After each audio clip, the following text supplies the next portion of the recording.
Ces derniers jours, l'actualité principale en Israël s'est concentrée sur les tunnels que Hamas utilise pour se cacher.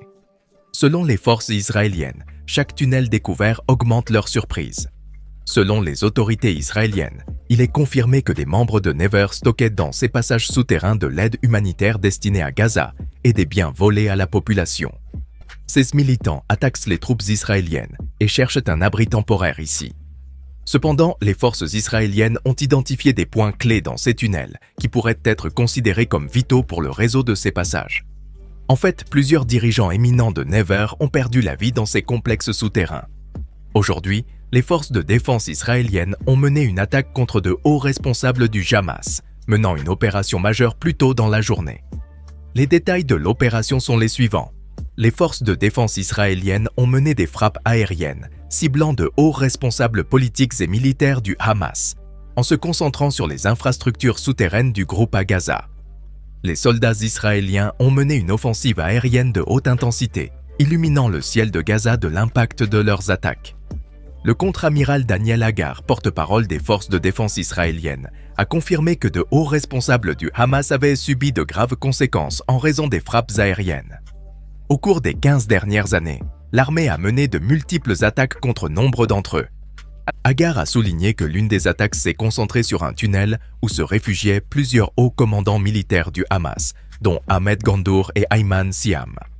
6 attaques étaient spécifiquement dirigées vers un tunnel où se cachaient des membres éminents du bureau politique du Hamas, tels que Raumaha, Ezam al-Dalis et Samer al-Siraj. En raison de la violence des attaques, les chances de survie de ces personnages sont extrêmement minces. Hagar a indiqué qu'il ne pouvait pas fournir plus de détails sur l'attaque, mais a déclaré avec certitude que la zone souterraine où il se trouvait avait été gravement endommagée. Il ne cherche jamais à cacher les répercussions de l'attaque, puisqu'après chaque attaque, les membres du Hamas se rendent ou souffrent de troubles psychologiques. Regardons les terroristes ciblés par les forces de défense israéliennes. Ahmed Gandour a été le chef de la faction du Hamas dans le nord de Gaza et a occupé l'un des rôles les plus importants au sein du groupe terroriste. Il a été confirmé qu'il n'a pas maintenu de communication avec ses supérieurs depuis le jour de l'attaque. Gandour entretenait des relations étroites avec le chef terroriste du Hamas Mohamed Deif, qui a supervisé l'enlèvement du soldat des forces de défense israéliennes, Gilad Shalit, en 2006. L'antipathie généralisée parmi les Israéliens à l'égard de toute personne impliquée dans l'enlèvement de Gilad Shalit fait comprendre que Gandour ait été pris pour cible.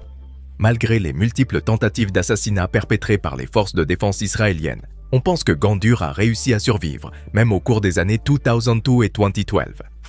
En 2017, le département d'État des États-Unis l'a classé comme terroriste mondial. Avant cela, il a purgé des peines dans les prisons israéliennes entre 1988 et 1994, en plus d'avoir été emprisonné par l'autorité palestinienne de 1995 à 2000. Une autre personnalité notable est Ayman Siam, qui a dirigé l'organisation de lancement de roquettes du Hamas. Israël a tenté d'assassiner le Siam à plusieurs reprises, notamment en 2009 et 2014. À un moment donné, il a également été commandant des forces d'artillerie du Hamas. Essam al-Des est un autre membre du Hamas connu pour sa brutalité et qui a été attaqué par Israël.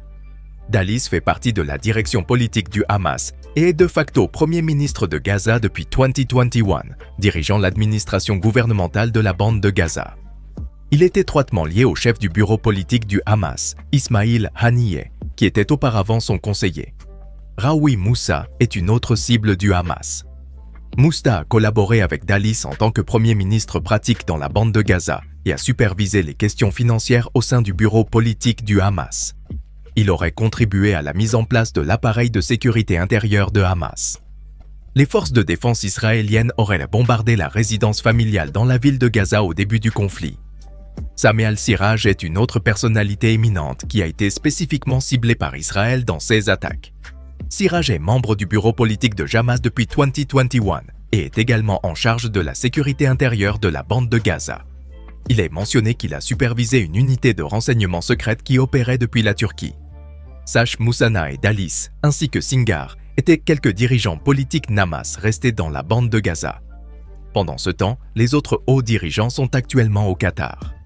À la suite de ces affrontements, le chef d'état-major des forces de défense israéliennes, le lieutenant-général Jerzy Halevi, a déclaré que l'armée était sur le point de démanteler complètement le système militaire du Hamas dans le nord de Gaza. Halevi a déclaré « Nous sommes sur le point de neutraliser complètement le système militaire du Hamas dans le nord de la bande de Gaza. Nous sommes sur le point d'y parvenir. Il reste quelques tâches finales à accomplir, mais nous sommes très proches d'atteindre cet objectif. Je continuerai pour mener des opérations à Gaza aussi longtemps que Tsahal le permet. J'avancerai vers davantage de zones et neutraliserai les militants et les agents du Hamas, ainsi que détruirai toutes les infrastructures du Hamas à Gaza. » Le ministre de la Défense Joe Gallant a annoncé que les forces de défense israéliennes avaient éliminé 4000 terroristes depuis le début du conflit. Alors que la guerre féroce à Gaza continue de faire rage, les habitants ont rapporté que les forces israéliennes ont largué des tracts exhortant les Palestiniens à évacuer certaines zones du sud de Gaza. Gallant a noté que cela suggère une éventuelle expansion des opérations.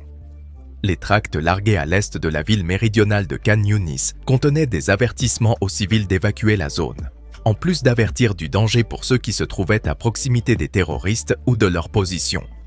Quelques semaines avant l'incursion terrestre, des tracts similaires avaient été distribués dans le nord de Gaza. 2 journalistes locaux vivant à l'est de Khan Younis ont confirmé avoir vu les tracts, certains partageant des images sur les réseaux sociaux. Israël a concentré une grande partie de ses opérations dans le nord de Gaza, exhortant les habitants à se déplacer vers le sud tout en continuant à attaquer des cibles terroristes dans la moitié inférieure de la bande. La plupart des 2,5 millions d'habitants du territoire ont actuellement trouvé refuge dans le sud de Gaza. Les forces de défense israéliennes soupçonnent que les dirigeants restants du Hamas se cachent dans les tunnels. Le ministère de la Santé de Gaza, sous contrôle du Hamas, affirme que 11 500 personnes ont perdu la vie à Gaza depuis le début du conflit. Ces chiffres ne peuvent pas être vérifiés de manière indépendante et ne font pas de distinction entre civils et terroristes. Par ailleurs, aucune distinction n'est faite entre les victimes des frappes aériennes israéliennes et celles causées par les tirs de roquettes palestiniennes. En réponse à CS Développement, les forces de défense israéliennes ont mené une offensive dans plusieurs endroits de la région. La situation dans la ville de Fassil, au nord de Jéricho, a été particulièrement surveillée, ainsi que des informations faisant état d'attaques dans des villes proches de Naplouse, Jénin et Al-Kilia, dans la région de Jinin. Les résistants palestiniens ont riposté en ouvrant le feu sur l'armée israélienne. L'intensification du conflit est liée à l'infiltration de militants du Hamas sur le territoire israélien depuis la bande de Gaza le 7 octobre. Cette action était une réaction aux politiques adoptées par les autorités israéliennes concernant la mosquée Al-Aqsa à Jérusalem. En réponse à cette attaque du Hamas, Israël a imposé un blocus complet de Gaza et a mené des attaques non seulement là-bas, mais également au Liban et dans certaines parties de la Syrie. En outre, des affrontements ont éclaté en Syrie et en Jordanie.